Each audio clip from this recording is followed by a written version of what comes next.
नमस्कार दोस्तों, कैसे हैं आप लोग। आशा करता हूँ आप लोग ठीक होंगे और पढ़ाई अच्छे तरीके से कर रहे होंगे। पिछले वीडियो में हमने दो ध्रुवीयता का अंत नाम के पाठ के कुछ प्रश्न हल किए थे। करीब 20 प्रश्न हल कर लिए थे। उससे आगे की कहानी शुरू करते हैं। तो चलिए पहला प्रश्न देखते हैं। निम्नलिखित में से कौन बाल्टिक गणराज्य थे। ऑप्शन दिए हुए हैं एस्टोनिया, लाटविया, लिथुआनिया, उपरोक्त सभी। आप अपने आंसर भी चेक करते रहिए आपसे कितने प्रश्न हल हो पा रहे हैं। इसका सही आंसर है उपरोक्त सभी। उपरोक्त सभी। अगला प्रश्न देखेंगे। तीनों बाल्टिक गणराज्य कब संयुक्त राष्ट्र संघ के सदस्य बने। मतलब एस्टोनिया, लाटविया, लिथुआनिया ये संयुक्त राष्ट्र संघ के सदस्य कब बने। ऑप्शन आपके साथ में है 1990, 1975, 1991, 1995। तो ये जैसे सोवियत संघ का विघटन हुआ विभिन्न 15 गणराज्यों में, तभी इन देशों ने एस्टोनिया, लाटविया और लिथुआनिया ने संयुक्त राष्ट्र को ज्वाइन कर लिया था। तो ये सन थी 1991, 1991 में। अगला प्रश्न देखते हैं। एस्टोनिया, लाटविया तथा लिथुआनिया कब नाटो के सदस्य बने। NATO, North Atlantic Treaty Organization, इसके सदस्य कब बने। ऑप्शन है मार्च 2004 में, अप्रैल 1960, अगस्त 1972 और अक्टूबर 2000 में। तो इसका सही आंसर है मार्च 2004 में। अगला प्रश्न देखते हैं। शॉक थेरेपी किन बैंकों द्वारा निर्देशित मॉडल था।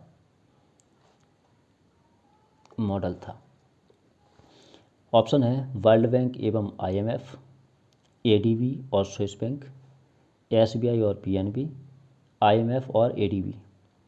तो इसका सही आंसर है वर्ल्ड बैंक एवं IMF, option A. Option A correct answer है। अगला प्रश्न देखते हैं। रूस में जार-शाही शासन का अंत कब हुआ। ऑप्शन दिए हुए हैं 1914, 1917, 2010, 1948। तो इसका सही आंसर है 1917, क्योंकि 1917 में हम लोगों ने देखा था, पिछली वीडियो में डिस्कस किया था कि एक क्रांति हुई थी जिसको बोल्शेविक क्रांति या रूस की क्रांति कहा जाता है। उसका मेन उद्देश्य था जार-शाही शासन का अंत करना और समाजवादी विचारधारा को लागू करना, अर्थात समाजवादी अर्थव्यवस्था को लागू करना। चलिए अगला प्रश्न है। नाटो कब बना। नाटो, इसका फुल फॉर्म है नॉर्थ अटलांटिक ट्रीटी ऑर्गेनाइजेशन।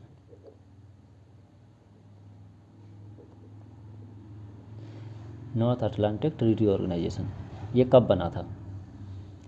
1949 में, 1945 में, 1950 में, 1955 में। अपना आंसर चेक करिए। तो इसका सही आंसर है 1949 में।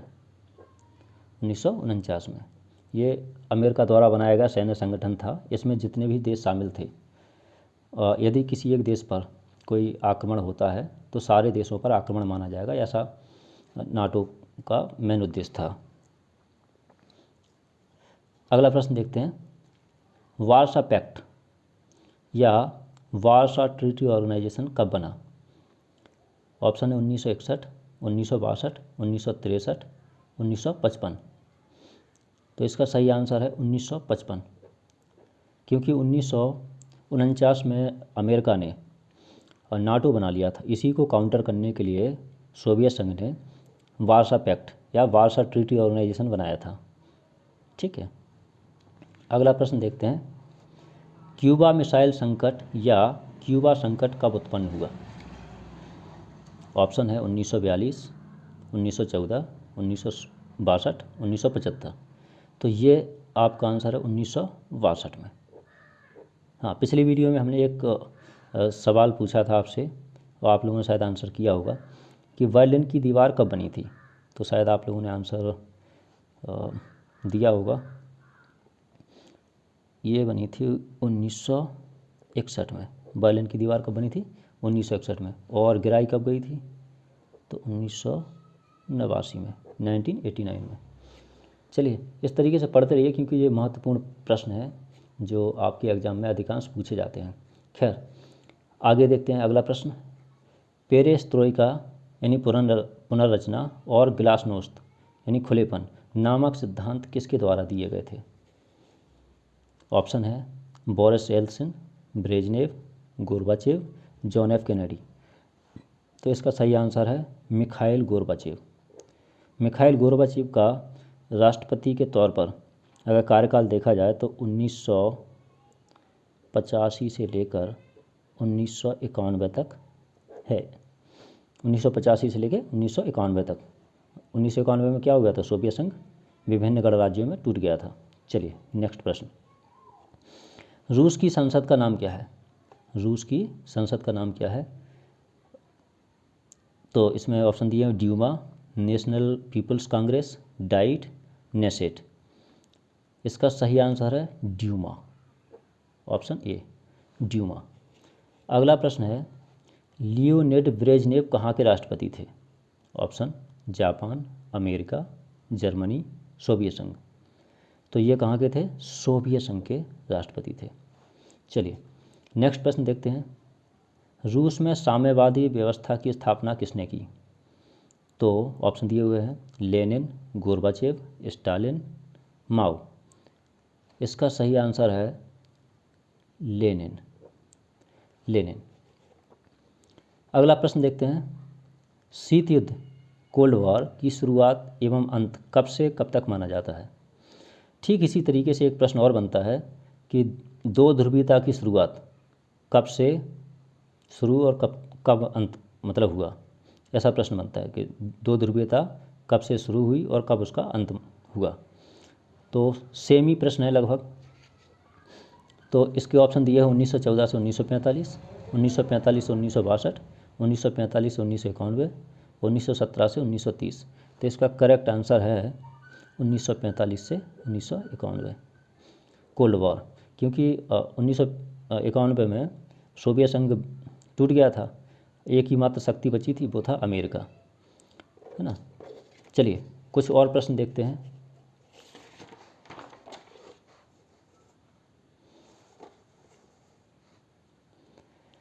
रिक्त स्थानों की पूर्ति कीजिए। पहला प्रश्न है सोवियत राजनीतिक प्रणाली खालिस्तान की विचारधारा पर आधारित थी, ये आपको भरना है। तो इसका आंसर क्या है? समाजवाद। क्या है? समाजवाद, समाजवाद, समाजवाद। ठीक है। अगला प्रश्न है सोवियत संघ द्वारा बनाया गया सैन्य संगठन या सैन्य गठबंधन कौन सा था? खालिस्तान में भरना है। तो ये था वार्सा पैक्ट। कौन सा? Warsaw Pact, Warsaw Pact. ये कब बना था? 1955 में। ठीक है। नाटो 1949 में बना लिया था अमेरिका ने, तो उसको काउंटर करने के लिए सोवियत संघ ने एक सैन्य संगठन बनाया था जिसको बोलते हैं वार्सा पैक्ट 1955 में। ठीक है। खालिस्तान पार्टी का सोवियत राजनीतिक व्यवस्था पर दबदबा था, तो कौन सी पार्टी थी वहाँ पर? कम्युनिस्ट पार्टी, कम्युनिस्ट पार्टी का सोवियत राजनीतिक व्यवस्था पर दबदबा था। अगला प्रश्न कह रहा है खालिस्तान ने 1985 में सोवियत संघ में सुधारों की शुरुआत की। तो इसका ऑप्शन यहाँ पर खालिस्तान में भरेंगे हम मिखाइल गोर्बाचेव। इसका सही आंसर क्या है? Mikhail Gorbachev, Mikhail Gorbachev. अगला प्रश्न है खालिस्तान का गिरना शीत युद्ध के अंत का प्रतीक माना जाता है। तो किसका गिरना? बर्लिन की दीवार का गिरना, बर्लिन की दीवार, बर्लिन की दीवार, बर्लिन की दीवार का गिरना क्या माना जाता है? शीत युद्ध के अंत का प्रतीक माना जाता है, क्योंकि इसी समय से सोवियत संघ बिल्कुल कमज़ोर हो गया था और अंततः 1991 में टूट गया वो। चलिए अगला प्रश्न देखते हैं। लेनिन का उत्तराधिकारी खाली स्थान था। इसका आंसर है स्टालिन। स्टालिन कौन था? स्टालिन। लेनिन का उत्तराधिकारी स्टालिन था। शॉक थेरेपी को खाली स्थान तथा खाली स्थान के द्वारा निर्देशित किया गया था। अगर आपने पाठ को ठीक तरीके से पढ़ा होगा तो आपको याद होगा कि दो बैंकों के नाम लिखने हैं यहाँ पर। एक कौन सी थी? World bank. World bank, world bank. और दूसरी थी IMF, इंटरनेशनल मॉनेटरी फंड, अंतर्राष्ट्रीय मुद्रा कोष। ठीक है, इन दोनों बैंकों के द्वारा निर्देशित किया गया था शॉक थेरेपी को। अगला प्रश्न देखते हैं। सोवियत संघ के विघटन के बाद रूस के प्रथम राष्ट्रपति बने, यहाँ पर बनना है। सोवियत संघ के विघटन के बाद में, तो सोवियत संघ का विघटन कब हुआ? 1991 में। और इसके बाद में कौन राष्ट्रपति बने? तो उनका नाम है Boris Yeltsin. Boris Yeltsin. Yeltsin, Boris Yeltsin. आपसे ये भी प्रश्न पूछ सकता है कि 1951 में जब सोवियत संघ का विखंडन हो गया, विघटित हो गया, तो उस समय पर सोवियत संघ के राष्ट्रपति कौन थे? तो कौन थे? मिखाइल गोर्बाचेव, 1991 तक। ठीक है, चलिए अगला प्रश्न है। सही जोड़ी मिलाइए। रब ने बना दी जोड़ी। चलिए, रब ने बनाई हुई जोड़ी या ना बनाई हुई, हम बनाएंगे यहाँ पर। चलिए, शॉक थेरेपी, सोवियत संघ का विघटन, सोवियत संघ द्वारा अफगानिस्तान में हस्तक्षेप, बर्लिन की दीवार को गिराया गया, नाटो की स्थापना, सोवियत संघ में गणराज्यों की संख्या, वार्सा पैक्ट। इस तरीके से कुछ ये प्रश्न दिए हुए हैं। अब हम उनको क्या करना है कि सही जोड़ी मिलाना है। तो शॉक थेरेपी, शॉक थेरेपी तो पहले का क्या होगा? ये आघात पहुंचाकर उपचार करना, शॉक थेरेपी का मतलब है। अब है सोवियत संघ का विघटन, तो हम जानते हैं सोवियत संघ कब विघटित हुआ था? 1991 में, तो दूसरा यहाँ पर आ जाएगा। अब इसके बाद में है सोवियत संघ द्वारा अफगानिस्तान में हस्तक्षेप। सोवियत संघ ने अफगानिस्तान में इंटरफेयर किया था कब? 1979 में, तो तीसरा यहाँ आ जाएगा, ये तीसरा। चौथा है बर्लिन की दीवार को गिराया गया। कब गिराया गया था? 1989 में, तो ये चौथा है, तो इधर चौथा। ठीक है, नाटो की स्थापना तो 1949, पाँचवा, तो यहाँ पर ये आ जाएगा पाँचवा।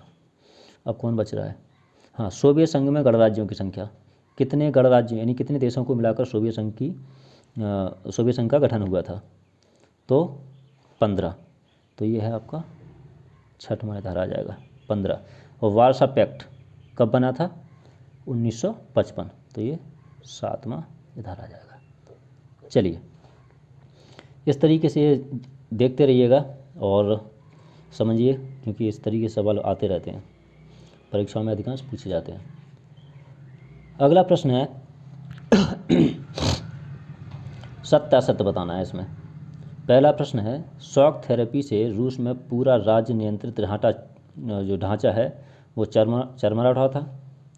तो हाँ जी, बिल्कुल सत्य वचन है ये, सत्य। कैसा है? सत्य, क्योंकि शॉक थेरेपी ने पूरा ही सब कुछ गड़बड़ कर दिया था, मटिया मीट कर दिया था। चलिए अगला प्रश्न देखते हैं। बर्लिन की दीवार का गिरना शीत युद्ध के अंत का प्रतीक था। जी हाँ, क्योंकि सोवियत संघ कमज़ोर हो गया था, तभी बर्लिन की दीवार को गिराया गया था। वो बर्लिन की दीवार कहाँ पर बनाई गई थी? तो बर्लिन में। और बर्लिन कहाँ है? जर्मनी में, जर्मनी की राजधानी बर्लिन। तो ये कैसा है? सत्य है, बिल्कुल, ये भी सत्य वचन। अगला प्रश्न है सोवियत संघ का विघटन 1990 में हो गया ना? ये गलत हो गया भाई, ये हो गया असत्य।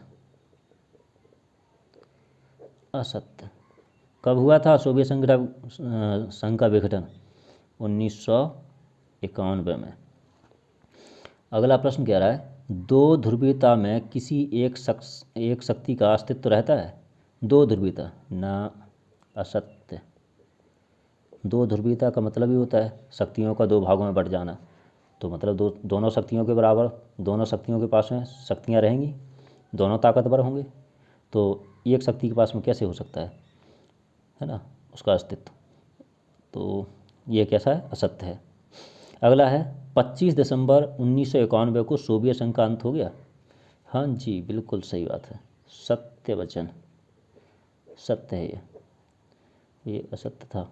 चलो अगला प्रश्न देखते हैं। सन 1991 के बाद यूगोस्लाविया कई प्रांतों में टूट गया। जी हाँ, टूट गया था, सत्य। अब देखते हैं आगे अगला प्रश्न देखते हैं। सोवियत राजनीतिक प्रणाली समाजवादी विचारधारा पर आधारित थी। जी हाँ, सत्य है ये। अगला प्रश्न है, स्वतंत्रता की घोषणा करने वाला प्रथम सोवियत गणराज्य लिथुआनिया था। जी हाँ, क्योंकि बाल्टिक कंट्रीज का एक देश है लिथुआनिया, उसी ने शुरुआत करी थी, तो ये भी सत्य है। ठीक। अगला प्रश्न है, सन 1971 में भारत पाकिस्तान युद्ध में सोवियत संघ ने भारत की मदद नहीं की थी।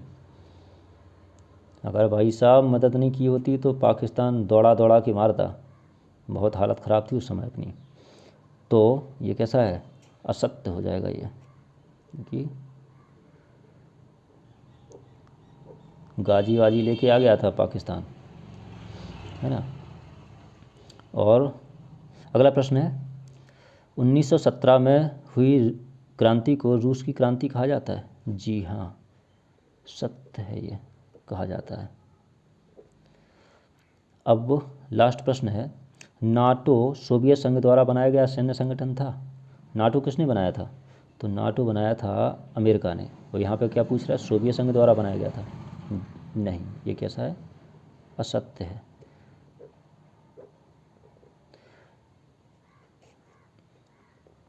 चलिए दोस्तों, ये कुछ सवाल थे जो हम लोगों ने अभी डिस्कस किए हैं। मैं आशा करता हूँ कि इनको आप पढ़ के और अपने जो फाइनल एग्ज़ाम होगा उसमें कुछ अच्छा कर पाएंगे। प्रयास मेरा यही है कि आप लोग ठीक से कर पाएँ। कुछ इनका स्क्रीनशॉट लेने के लिए चलिए मैं एक बार दिखा देता हूँ, ताकि आप इसका या तो स्क्रीनशॉट ले लीजिए या फिर उसको नोट कर लीजिएगा अपनी नोटबुक में।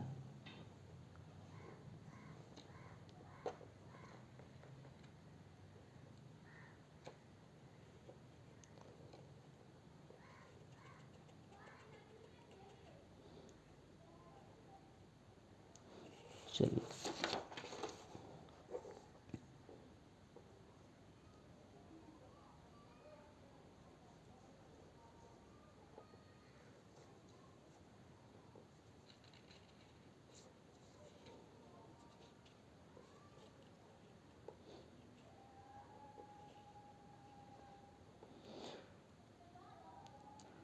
ओके दोस्तों, पढ़ाई करते रहिए और चलिए अगली नेक्स्ट वीडियो में मिलते हैं। इसी पार्ट को हम डिटेल में डिस्कस करेंगे। तब तक के लिए जय हिंद, जय भारत।